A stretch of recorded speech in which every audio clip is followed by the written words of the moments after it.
یو بادشاه یو وزیر و مولیانو پسې به یې خبرې کول. بادشاه له دې وزیر نه مجبوره. نو بادشاه وی چې د دې وزیر په څه طریقه اصلاح کو یو چیلې والا ورک. وزیر صاحب دا چیلې وه دا وانه دا ستا تحفه ده وګورئ د دې به په کور کې دننه ته نګراني کې دا به ستا او ستا ښځه او لوڼه به دې خدمت کوي زما تحفه ده ګورې هسې نه چې بار اجره کې او یا بل ځای وتلی او په نوکرانو یې خدمت. نه باچا سلامت دا ستا تحفه ده په دا سر به یې ګرځو خدمت به یې زما لوڼه یو زما ښځه به کوي. نو د بادشاه د تحفې خلک خیال ساتي نو کور ته یې چیلې بوت. چیلې لګیا د خصمانۍ کوله چې خصمانۍ ونه کوله چیلې زیاته شوه چیلې خو بچي راوړي بلا بچي راوړل نوسي کلوسي بلا نسل ترې خور شو او د بادشاه قیمتي چیلې او هغه هم پرې ښه خوراک وله چې دا خو باچا تحفه ده هسې نه سبا بادشاه چې ته راشي وي د ټوکي وي چیلې ګورم نو چې چیلې خو ټپی او رانه مړه شي نو بادشاه به خپی. دې من کې واقعا یاده شوه انوري او شاعرو بادشاه وله اس ورکه. انوري به شعرونه ویل پخوا به د بادشاهانو دا شعر خوښ و نو چې بادشاه وله اس ورکه انوري له وی دا ګوره ډېر قیمتي اس دی انوري د دې به خیال ساتئ. زمانه کې اس لکه اوس دی وله څوک چاله څوک د یو 2 کروړه موټر ورکړي قیمتي اس و چې انوري اس کور ته بوته انوري په اس او بیا په قیمتي اس څه پوهېده او دا نیازبین اسونه دا خو بیا پالنه غواړي نو اس دې د شپې مړ چې مړ شو اوس انوري خو سبا د بادشاه دربار کوي. بادشاه دربار ته لاړ اوس انوري په هله کې کریري وي چې خدای اوس بادشاه به تپوس کوي چې اس څنګه دی زه په یم چې مړ شوی نو ما به سره چې ته مړ نه کړي چې دومره قیمتي اس مې درکړه سپېره چې دې ساتلی نه شو نو ولې دنه مړ شو نه به دې بوته که نه اوس به څه پوه عمقه چې دې دربار ته سینګ ورغی نو بادشاه دې تپوس وکړو وی انوري هغه اس څنګه دی نو انوري که ورته وایي چې مړ دی نو یریږي چې ما اوس کوتره نه کړي که وایي چې جمدی دی وایي چې ښه زه ګورم راوله نو بیا به څه کېږي دروغو کې به راشم نو هغه ورته یو شعر ووی ورته یې وی شاه اسپې به انوري بخشید شاه اسپې به انوري بخشید باد سرسر به گرد او نرسید وی بادشاه انوري له یو اس وبخه اس یې ورته وبخه وی داسې و چې باد سرسر کې دا شپیلي وي دا کم باد دا هم هغې ته نشو رسېدی د باد نه به هم تیز ته باد سرسر هم ورته نشو رسېدی دومره تیز و نو این چونین تیز بود در رفتار که شب شب به آخرت برسید وی دومره تیز رفتار و چې شپه په شپه آخرت ته ورسېد دومره تیز رفتار و چې شپه په شپه آخرت ته ورسېد. بادشاه خو پوه شو چې شی مړ شوی دی خو په داسې طریقه یې تعبیر وکړه چې بس بادشاه سور کېږو ورته یې اسکک انوري له ورکړې انعام وله ورکړې نورې پیسې وله ورکړې بچرجان خو زمونږ ډېر هم کپه یو خو چې ډېر لږ معمولي او روبۍ وي مزېداره غوندې نو بس مونږ خوشحاله شو دا بېله ده چې څوک وله پیسې نه ورکوي انعام پکې نه. به کیفه هغه چیلې چې وزیر صاحب ساتله نو ډېر شوې نو بادشاه ته یو ځل تپوس وکړو وی وزیر صاحب چیلې دې څنګه ده بادشاه خو هوښیار نو وزیر صاحب ورته وی چې بادشاه سلامت ډېر لوی نسل یې زیات شوی بلا بچي نران او ښځې ډېر زیاتې شوي دي نوسي کروسي ډېر ښه پی ورکوي او ورستا تحفه ده بادشاه سلامت نو زما ښځه لوڼه خدمت کوي بارې په اوجه کې په نوکرانو په غلامانو خدمت نه کوم په خپله کوم یاره بادشاه سلامت یو عیب پکې دی که دا پکې نه وي نو ډېر ښه شعر یې چیلی واقعي ښه شعر څه عیب دی پکې وی چې هغه کم نران بچي پیدا شو که نه نو یو خو بې حیا دي او بل دا دي چې نه مور پېژنې او نه خور پېژنې چې کم نران دا نه پېژنې چې دا مې مور ده دا نه پېژنې چې دا مې خور ده دا مې ترور ده دا مې د مور خور ده یو خو دا نه پېژنې او بل بې حیا غوندې دي په کور کې دننه مې لوڼه د ښځه ده او د هغې مخکې دا غلط حرکتونه کوي یو دا خو پکې شته. یاره بادشاه سلامت چې په چیلو کې دا کار ولې دی ډېر ښه شی دی دا پکې ولې دی بادشاه ورته وي دا په دوی کې مولا دي او واقعي دا مونږ که حیا او خلعت ژوند تېرو او دا مونږ پیژنو چې دا خو خور ده او دا مور ده او دا ترور ده او دا د پلار خور او د مور خور او دې سره نکاح جایز او دې سره نه او دا بربند ګرځېدل ګناه ده رښتیا ووایه دا د چا برکت دی علما دا بعضې خلک چې مولیانو ته قهر دي دا هسې نه دي کار د دې بربند ګرځېدل خوښ دي او زه هغې ته نه پرېږدم نو بلاس په مو بس هغې په ټي وي کې او په کمپیوټر کې د لندن او د امریکې هغه بربندې ښځې ني هغې هغه زناګانې ویني، هغې هغه بدعملۍ ویني، پردي مال ته شیل شیل ناست دی. زه وایم کې چې ته خو ما نه پر پردي مال ورشه کن چې برابر دی کم، ته خو ما نه بربل وګرځه چې برابر دی کم، ستا خور لور خو د ما نه د کور نه بربل لو دي چې برابر دی کم، پتوله باندې لګوم که نه لګوم. او ستا څه خو دې چې ته په بربندې ښځې پسې وځې چې د سره وګورم. نو دا که مولیانو ته کم خلک کار دي نو موږ یې هغه د چیلو والا جون ته نه پرېږدي. په دې غوسه دی او کار دی، نور پکې څه نشته. ملا خو د چا نه بوساله نه پټه کړې چې کار دی ورته، ملا خو د چا نه اوبه کور کې اوبه نه دي ګلاس ګلا کړی چې کار دی ورته، ملا خو د چا توت د شپې نه دی راوړی چې دی ورته کار. هلکه داسې چا کوي؟ ملا خو د چا پنبوس د شپې غلا نه ده کړی چې دا خلک ورته کار دی، ملا خو د چا پوډه نه ده والی چې خلک ورته کار، ملا خو د چا کور نه دی نیولی چې خلک ورته کار دی، چا نه خو یې سپېله نه دی ایستې چې خلک ورته کار دی. په دې وجه ورته خلک کار دی چې دا څوک مولیانو پسې کنځل کوي، دوی بربند ژوند تېرول غواړي او هغې ته مولیان نه پرېږدي. دوی خپله خور لور بربنده ګرځول غواړي، ملا ورته وایي دا بېحیایي ورانه نه کوې، چې امریکې ته ځه، لندن ته ځه، دلته دې نه پرېږدم. دوی وایي چې پردې مذهب کوم، ملا ما ته وایي چې دا د جیز دي، او زه یم دا ګورې ناجیز دي، دا به نه کوې. دوی زه د لمونځ نه کوم، دویم که مونځ نه کوې فاسق یې. دوی زه د روجي ونه نیسم، دویم خامخا ستا پلار به یم روجي دي، او که دې ونه نیوله جنازه درله نه کو، او شرموم دې په دې خلکو. دوی وایي چې زه ټول عمر روجه خور شم،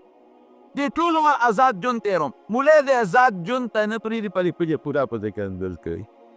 نور پکې څه دي؟ قسم دی علما څومره خیرخواهان دي د دې قوم. هسې یو مثال دله در کوم، په دې پبلک سکول کې چې مونږ بچې داخل کړو، کونه پیسې پرې خرچ کوو؟ دا چې بویه جو کله داخله د اډمیشن فیس تیره داخلي فیس ادانه علي ولی هغه غریب سکول چلی قیراتي خو دله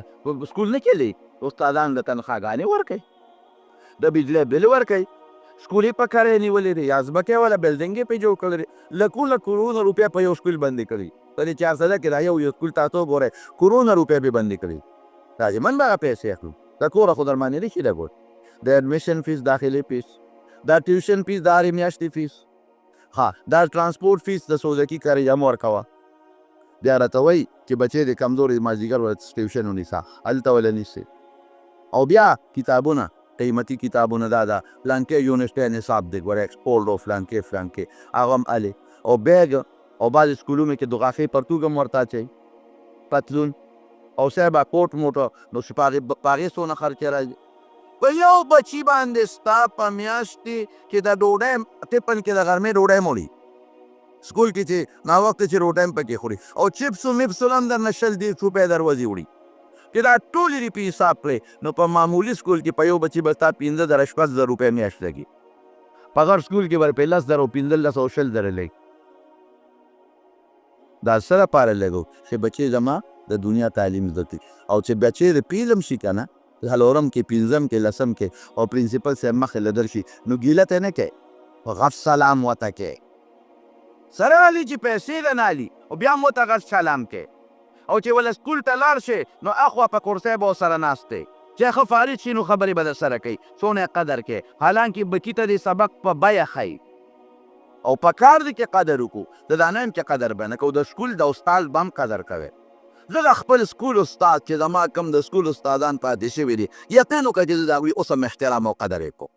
قدر به کوې د سکول استاد، تور ټکي چې درته څوک وښیي نو قدر به یې کوې. امام ابو حنیفه رحمت الله علیه یو سړی په لاره ته ورته پاسېده، دا ورته ویې صاحب دې فاسق فاجر ته پاسېدې، وي ده ما ته یو علم راکړی دی، یو شی راته ښولی دی. وی نه راته څه ښولی دي، دا خو امي سړی دی، وی ده ما ته د سپي د بالغتوب چل ښولی دی چې سپی کله بالغ کېږي.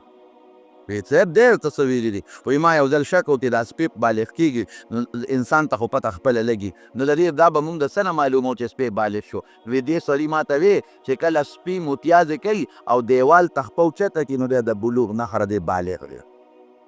او که دیوال ته یې خپه نه اوچته کړی متیازې کوي نو دا نابالغه وي. نو د ده هم د سپي د بالغتوب چل زده کړی دی، ځکه ورته ودرېدم. نو قدر به کوې د استاد. لیکن زما وروڼو که ستا بچې پیلم چې پرنسپل صاحب ته دواړه لاسه سلام کوې، ولې ورته کوې؟ وایي زما بچي ته سبق ښایي. نو بچی چې دې پیل شو خیر دی، کمزور یې که نه؟ بل کلاس کې به مضبوط شي تکړه به شي نو په بیه ورته سبق ښیي او بیا هم ورته اوچت سلام کوي او عالمان ستا بچي ته مفت سبق ښیي. مدرسې ته چې کومې مدرسې ته بچې راولې فری تعلیم اول درجې نه واله 8مې درجې پورې په مدرسو کې مفت تعلیم دی فری بالکل 1 روپۍ نه علي. یوه شوه ډوډۍ والا مفته ورکوي زموږ دارالعلوم نعمانیه غرمه هم ډوډۍ مفته ماښام هم ډوډۍ مفته فری ډوډۍ والا ورکوي پکې ورته لګوري د بجلی بلې مفت بجلی ته ترې نه علي نه ایډمیشن فیس نه داخلي فیس ډوډۍ مفت ورکوي اوبه ورته مفت لاندې ورته قالین او کارپېټ لګېدلی دی استاذ تنخواه مدرسه ورکوي چل غواړي خیر غواړي د خلکو نه په کوڅو کې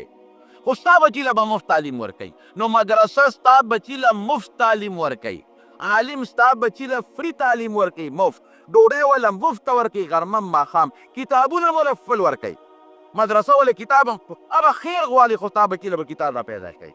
هغه چنده غواړي کوڅه په کوڅه به ګرځي خو ستا بچي له به کتاب پیدا کوي ډوډۍ ورکوي ښه که یو هلک وایي چې د ما جامې نشته جامې هم وله اخلي یو هلک وایي چې د ما سپلیش لیدلي دي نو محتمم وله هغه انتظام به هم کوي فری تعلیم ورکوي بجلی بل ورکوي د ګیس بل یې ورکوي جنریټر یې ورته لګولی دی ښه مزېدار جنریټر یې لګولی او لاندې ورته کالینې ټولې ښه پخې کمرې لنټري ورته جوړې کړي دي په چندو یې راغونډه کړې ده خو ولې جوړې کړي دي مفت تعلیم ډوډۍ هر څه ورکوي او په دې کې مولا خراب سړی چې خوله خوږه مولا ښه سړی نه دی مولا خراب سړی دی یا لکه چې هغه بل یې ورته په بیه ښیي او زه یې ورته ښه په خیراتي ښیم نو زه خراب شم ولې خراب شم او ورته دنیا ښیي جغرافیت تاریخ ورته ښیي ښه سړی په بیه ورته ښیي زه ورته خدای ښیم د خدای رسول ورته ښیم زه ورته عقیده ښیم زه وله آخرت ښه کوم زه وله جنت ښه کوم دته بهترین اخلاقو والا سړی جوړوم او مولا خراب سړی دی رښتیا ووایه د انصاف دی او که دا بې انصافي ده څو پکې لا دا وایي یاره چې دا مولیان به مې راغونډ کړې په پړي مې وتړلې او ټول مې دریاب ته وغورځولې مې ته دې خوښې چې ګرم دی کم ولې ته د مولا د غوښې دی او ته د اوسپنې څه دا خو موږ خلک چې تاسو څخه نه کوي ته راځې خوا چې په پړي وتړې چې دې او دې بانګو زه به دې اوس راګیر کم او شل به د پړي وتړم او دریاب کې به دې وغورځم چې دا تاسو را سره یې ګورئ بشیر ښه سره یو بشیر ته که مې پرېښوې او یو سوی سوکی یې دله درکړل نو د قبر کې دې د فرښتو والو ته بیا جت نشته مولیانو سره هلکه چېر څه شوي دي په مولا کې د پلار جنازه نه ده کړې خو دله کړې تعصي جنازه وکړې غریب جنازه مو کې تقریر هم دله وکړي هده ته د زنبولو چلم وښیي هده له په قبر رکوع مو وایي نه کله نه ما د پلانکي ترور یې نه وه کړې څه چل وشو د بل بدله دا بل بدله رور به یې تلي زوی به یې تلي څه چل وشو ته کوم شل ځې ته یو دین دی کور نه یو لالکن او ته مولا سره په بدله کړې کیسه دا خوب کې د ته ماشوم بانګ ونه دا عقیده راته ونه ښوله دا مونځ یې راته ونه ښو دا اخلاق او خیراتي راته ښیي نیکبخته بالکل مفت سپاره ته راغې خپل بچي له بابا وی هغه پلانکي هلک له خو استاد یې سپاره ورکړه او ما له خو یې سپاره را نه کړه بیا دې جومات ته مه ځه بل جومات ته ځه بچي له خو سپاره قدرې نشي اخیستې او چې خبرې کوي نو خبرې دې په ټرکونو کې نه ځایي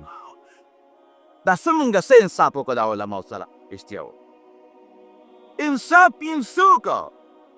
زه ترې له ملغلره جوړوم په مستد د احمد کې حدیث دی د قیامت پر ورځ د الله پاک مونږ د حوض کوثر پر چې حوض کوثر ته دا ټول خلک لاړ شي حضور پاک فرمایي اوبې د واورې نه یخې د پیو نه سپینې او د شاتو نه خوږې دي په غاړه چې کوم لوښي پراته دي د اسمان د ستورو نه زیات دي نو عام خلک چې ورځي او اوبه ترې سکي نو په خپله به اوبه رالي او سکي بیا فرشتي به وله اوبه ورکوي عام خلکو له امیانو له او چې کوم عالمان دي نو هغې له به محمد مصطفی په خپل مبارک لاس اوبه رالي ورکوي به وله صلی الله علیه وسلم عالمانو له به حضور پاک په خپل لاس اوبه رالي ورکوي به وله نو زه ترې له دغه ملغلره جوړوم سکول کې ته له ماسټر صاحب جوړوي ډایرکټر صاحب انجینیر صاحب ډاکټر ټیک ته زه د دې بد نه ویم د دغې خلکو نه بغیر هم نظام نه چلېږي ډاکټر که جوړ نه شي او زما علاج ونه کړي نو زه به مونځ څنګه کوم انجینیر که جوړ نه شي نو زما د دنیا نظام نه چلېږي ما له به سکول او پول او سړک څوک جوړوي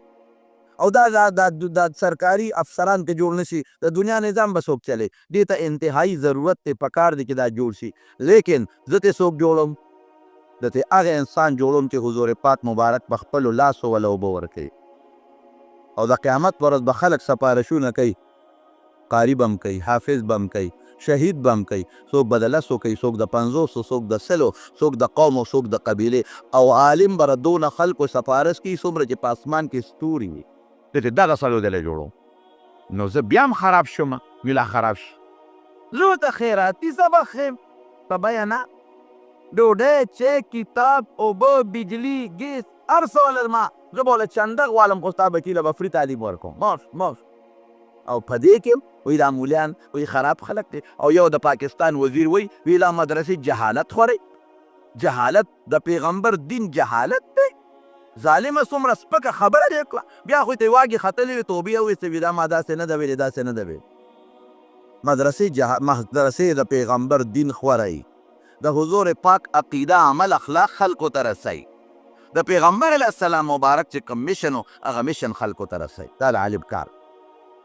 چندې غواړو چې خدای مو بخښه چنده ورکړئ. دا مونږ اوس الحمدلله تاسو ته پکې لګېدلي، جنریټر هم لګولی. هره جمعه زه تاسو ته آواز کوم هلکه ګورې لږې پیسې پکې پاتې دي، ښه لږې غوندې پاتې دي. زه اخلاص نه پکې مدد وکړې انشاءالله. که نن هم تاسو تعاون وکړو نو هغه قصه به پوره شي. دا دې مونږ ګوره اعلان کوو تاسو ته چې پیسې واچوې نو تاسو ته بجلي تا ته لګېدلې مفته کې الحمدلله پکې درته لګېدلي. دلته کې د قرآن شریف تلاوت ستا بچي قرآن زده کوي، هېڅ پروا نشته، بجلي ورته فري ده، مفته ده ورته. دغه د جمعې بار مونږ چندې مندې نه غواړو، دغه د جمعې ستاسو پیسې راغونډېږي او په هغې کار روان. اواز وکړم تاسو مدد وکړئ او الله نظام روان کړئ. زما وروڼو د علما که نه وې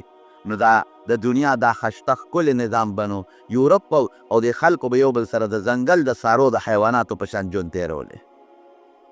نو خبره رانه لرې لاغه و امام بخاري رحمت الله علیه په دې محنت دا خپل کتاب را جمع کړو. بیا وله څونه خواري وکړه. بیا چې دا کله صفا کو نو په مدینه منوره کې څه ته چې ریاض الجنت وایي، نبی علیه السلام فرمایي ما بین بیتي و منبري روضة من ریاض الجنه. وایي زما د کوټې او د منبر په منځ کې چې کوم ځای دی دا د جنت د باغچو باغچه ده، هلته یې صفا کو. نو دې کتاب کې تقریبا 19 زره د نبی علیه السلام مبارک احادیث دي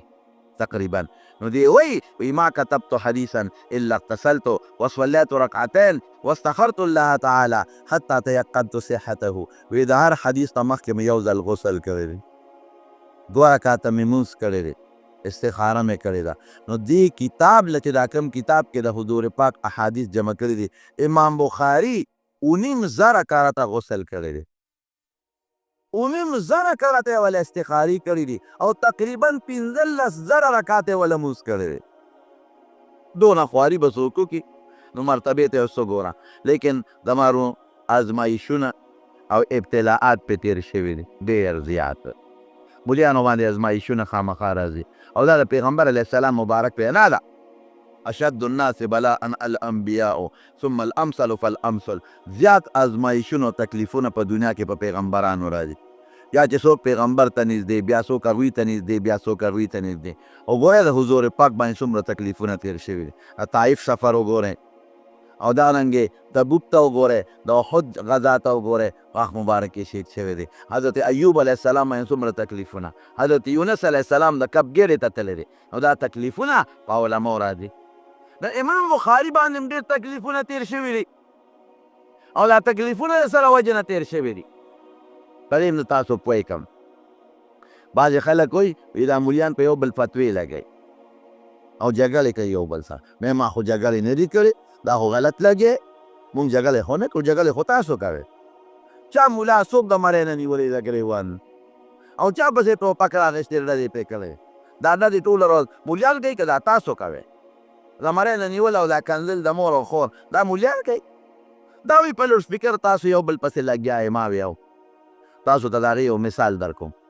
یو باغچه ده، د یو سړي پلار کرلې ده، نیکې کرلې ده، او بیا پکې دا سړی په خپله لګیا دی په دې باغچه کې کار کوي، او باغچه کې ښکلې شینکۍ هم زرغونه شو. په هغه باغچه کې خشته مزېدار بوټي او ګلونه او میوه هم ونیوله.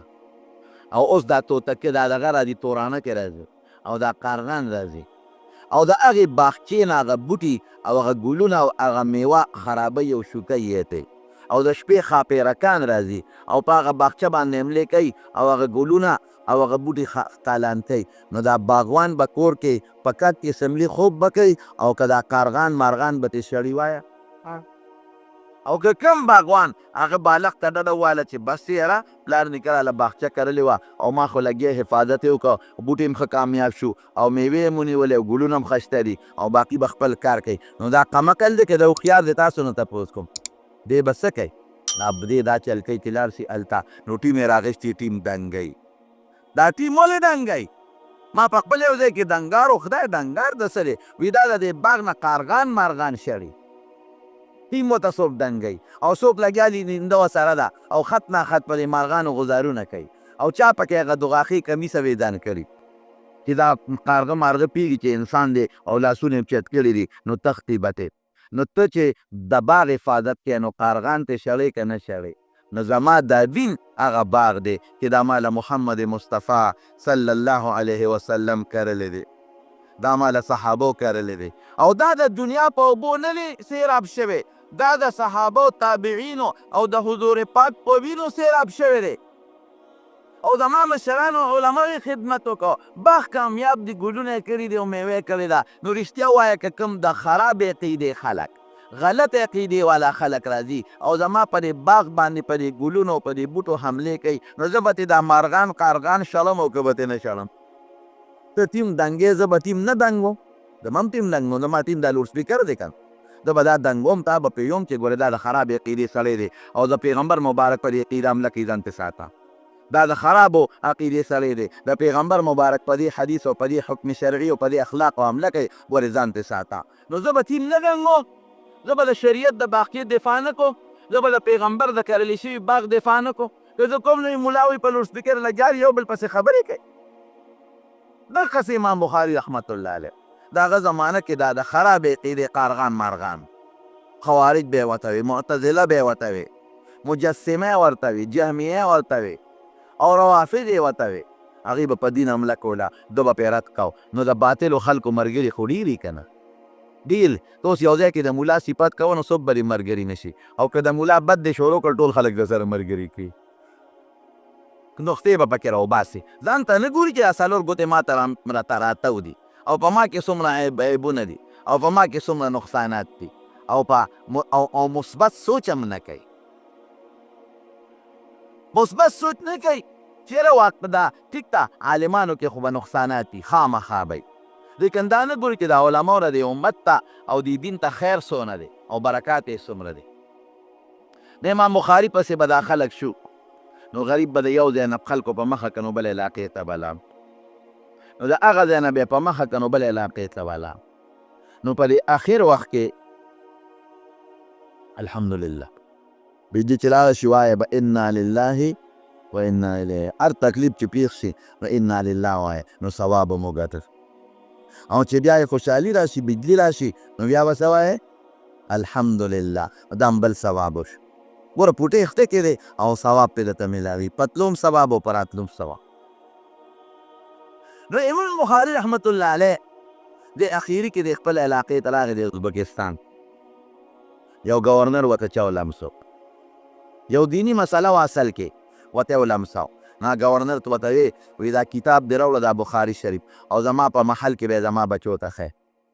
دوی زه خو درباري ملا نه دا کار نه کو وی خله ما بچي به درځي دا ورته ښایه خو د نورو طالبانو سره یو ځای مه کېنوه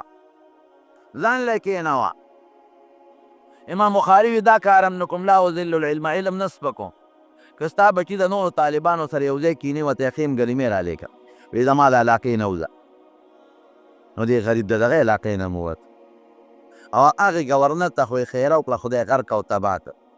ور تاسو ته ویم چې د علماو طالبانو او د حافظانو د خیرونه ځان ساتئ دوی سره دشمني مه کوئ د دوی ازار کووالی که نه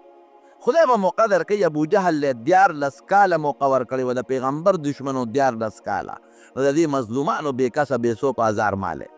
که د دوی ازار ووالی که نه قسم دې سر تندې به نه لګي داسې حمله به در باندې یو وخت خدای پاک وکړي چې بیا به د هغې علاج در سره ني نو دغه علاقې نه وویسته. نو خرپنګ ورته وایي یو کلی دی، هلته یې رشته داران وو، هلته دېره شو. نو چې هلته دېره شو نو چا ورته وی د دې علاقې ګورنر هم ستا خلاف میټینګ راغوښتی دی، وباسي دی په دغې حق خبرو. د اختر شپه وه، د رکوټ یې استر او د ماسخوتن لمونځ یې وکړ. نو الله ته یې لاس اوچت کړ. څومره لوی عالم د علم غر، څومره پرهیزګاره، لاس یې الله ته اوچت کړ او خدای ته یې ډېر زیات وجلل. او بیا څه وایي؟ اللهم قد ضاقت علی الارض بما رحبت. یا خدایا ستا ځمکه خو ډېره فراخه ده خو په ما تنګه ده. څومره فراخه غټه ځمکه دې ده، الله په ما تنګه ده، زما پکې ځای نشته. فقبضني الیک غیر مفتون. خدای ما ځان ته قبض کا خو د فتنې د مرګه مې وساته. د مرګ سوال منه دی، خو که څوک په دین یریږي نو بیا کولی شي. دا سوال یې د خدای نه وکړه او وده شو. نو په خوب کې ترې خولې و بیا دې وفات شو. د یو عالم خوب ولید، په خوب کې مې نبي کریم صلی الله علیه وسلم ولید او ګڼ شمېر ملګري دي ورسره. مې د الله رسوله څه کې څه کوې حضرت؟ وی د امام بخاري استقبال له راغلی. نو چې راویښ شوم نو شک مې پیدا شو. نو چې په اس مې خپه ور واړوله او د امام بخاري دغه کلي ته مې ځان ور ورسو نو د جلا چغې مې واورېدې. نو چې تپوس مې وکړه وی لږ ساعت مخکې امام بخاري وفات شوی دی. دا عالم دې ته وایي چې د مرګ په وخت کې د ځنکدن په وخت کې د روح استقبال محمد مصطفی کوي صلی الله علیه وسلم. او چې قبر کې ښخ کړه نو خوشبویۍ به ترې کړي. خلکو به خاورې تختولې د خوشبویۍ دپاره، نو شاګردانو به پې بیا خاورې اچولې، نو خلکو بیا د خوشبویۍ دپاره خاورې تختولې، نو بیا شاګردانو په قبر لرګي کېښودل او د خاورې او خدای ته یې سوال وکړه خدای ته د برکات او کرامات ښیې او موږ په غم اخته یو هر وخت قبر جوړو، نو بیا هغه خوشبویي بنده شو. دې ته کرامت وایي. دا کله کله خدای ښکاره کوي. دا الحمدلله د ډېرو عالمانو د قبرونو نه ځي، خو د چا هغه موږ محسوسوو د چا نه، د چا هغه خدای ښکاره کړي او د چا خدای ښکاره نه کړي. دا عالمان دي، د عالمانو مرتبه. زموږ د دین یو بل عالم تېر شوی دی امام مالک رحمت الله، هغې یو کتاب ولیکه معطا ورته وایي، د حدیثو کتاب دی. نو چې ویې لیکه د علاقې په عالمانو یې وګرځه، ویې لکه دا په دې عالمانو وګرځوی چې هغې یې وګوري چې دی خوښ دی که نه. نو ټولو عالمانو خوښ کوي، ډېر ښایسته کتاب دی د حضور پاک د حدیث، هر چا خوښ. نو د معطا د نوم یو وجه دا هم ده چې ټولو ورسره اتفاق کوي. کلهم معط وی ټولو ته مې پیش کړه، هر یو ما سره اتفاق وکړ. نو چې بیا شاګردانو ته وایي چې خدای ته به قبول یې که نه؟ شاګردانو وی صاحب د حضور پاک د حدیثو کتاب دی لیکلی دی، نو خدای ته به څنګه قبول؟ الله ته هم قبول دی. نوې معلومات یې پکار دی چې الله ته قبول دی که نه. نو یو شاګرد ورته غوسه شو، وی موږ اسمان ته خو نشو ختلی چې د خدای نه تپوس وکړو، موږ خو ظاهر ته ګورو کتاب ښایسته د حدیثو دی. وی نه زه معلومات کوم. تی څو معلومات کوې؟ نو کتاب یې راواغېست، هغه قلم لیکلي کتاب به و ښه پریسونه خو نو. نو چې راویې د دریاب غاړې له لا او شاګردان یې ځان سره واخېستل، نو کتاب یې کولاو کړ. نو چې کولاو یې کړ نو دریاب ته یې ور وغورځاو. شاګردانو وی دا دې څه وکړه؟ خواري دې وکړه نو دریاب ته، او چې د قلم کتاب لږ اومه پې ولګي نو چټ شي ختم شي. او بل فوټوسټیټ هم نشته مشین چې فوټوسټیټ ته ورته وایي واخیسته. دا دې څه وکړل؟ وی زه ګورم چې خدای ته قبول دی که نه. بیا خدایه په استاد جي څه چغې کتاب اوبو ته غورځوي، خدای ته قبول دی که نه. نو د دریاب چپو به کله یو خوا ویشته او کله بل خوا، کله به پرې بره پاسه شوې کله به ترې لاندې شوې. هغو دریاب و سیند سمندر نو چې غاړې ته یې راوغورځو نو دې ورغې راوچت یې کړه. نو قسم دی که یو حرف یې هم لون شوي، اوچ پروت و اوچ کاس. وی پته ولګېده چې تا کتاب خدای ته قبول. نو چې څوک د خدای د قرآن خدمت کوي دا خدمت خدای ته قبول دی. که څوک د پیغمبر مبارک د حدیثو خدمت کوي دا خدمت الله ته قبول دی. دا لوی خلک دی. یو حدیث پاک کې راځي نبی علیه السلام فرمایي وی عالم چې په کم قلم په کومه سی باندې دین لیکي، په کومه سی د دې سی د ساس کی قیمت د خدای پني د شهید د وینې نه بتر دی، اوچک بلندتر. ولې عالم کار څه دی؟ دی د پیغمبر د مشن خدمت، د پیغمبر د دین خدمت کوي. زه یو ځل زما یو استاد وفات شوی دی، الله دې وبخښي، د هغه ملاقات ته لاړم. نو مې تپوس کو بیمار و، نو د هغه نوسې عالم شوی و، زوی یې نن وسې عالم شوی. نو ما ورته ویل چې څنګه؟ نو ما ته یې وخندل، ما ته یې ویل چې اوس د دنیا نه ځم نو په روغ زړه به ځم. ما یې ولې یو څه پورې مې سودا وه چې د ما دا کتابخانه ده دا کتابونه دي دا به په بازار خرڅېږي دې کې به چولې خرڅېږي او که په دې کې به ګونګړې خرڅېږي او که په دې کې به کجورې خرڅېږي بچي به مې په بازار خرڅه کړي په پاڼو کې به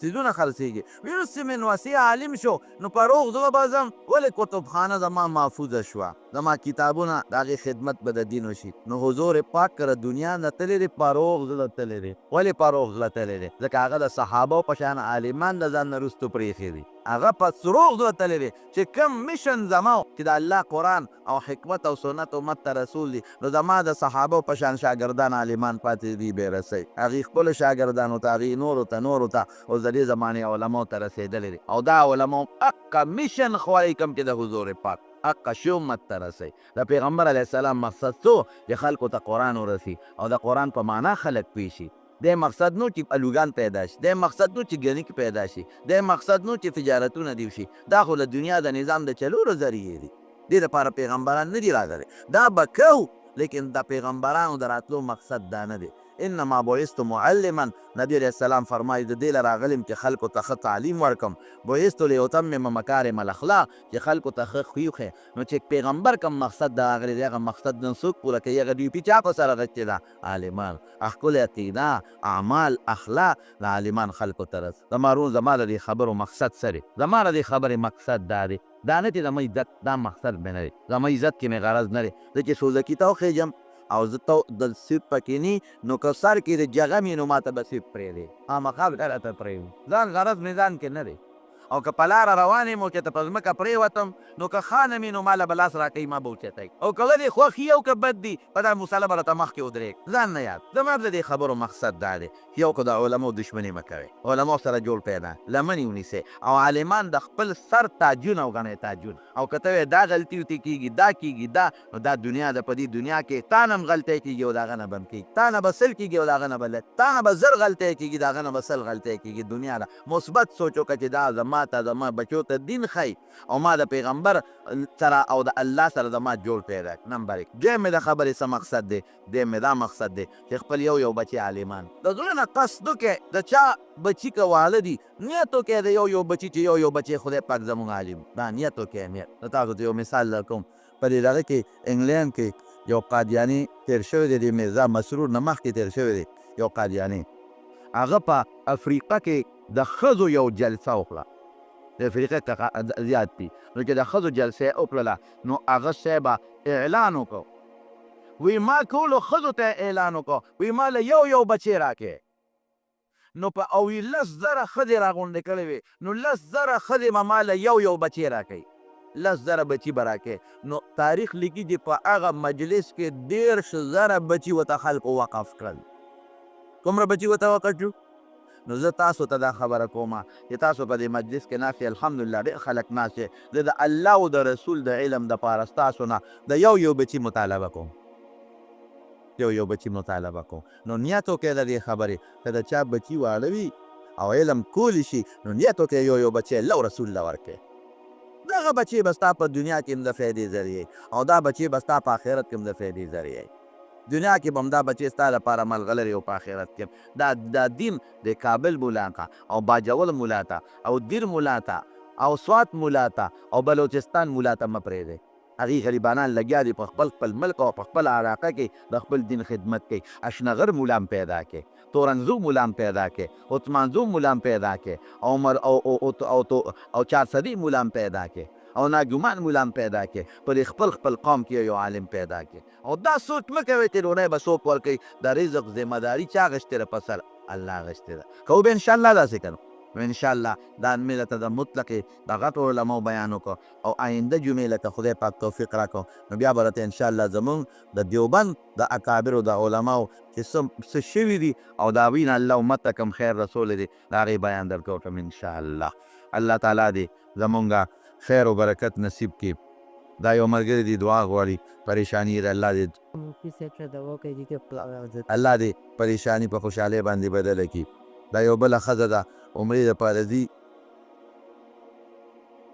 او ښه زنانه چې دي ویښته به څونه کټ کوي د څلورمې حصې د سر د ویښتو نه د ګوتې د بند دومره زنانه اخره کې د کمسۍ یو څو ویښته راغونډ کړي کټ کړي داسې به نه کوي سر به مخې ته راوغورځوي نو څلور ځایه به یې کړي نو څلورمه حصې نه به د ګوتې د بند دومره کټ کوي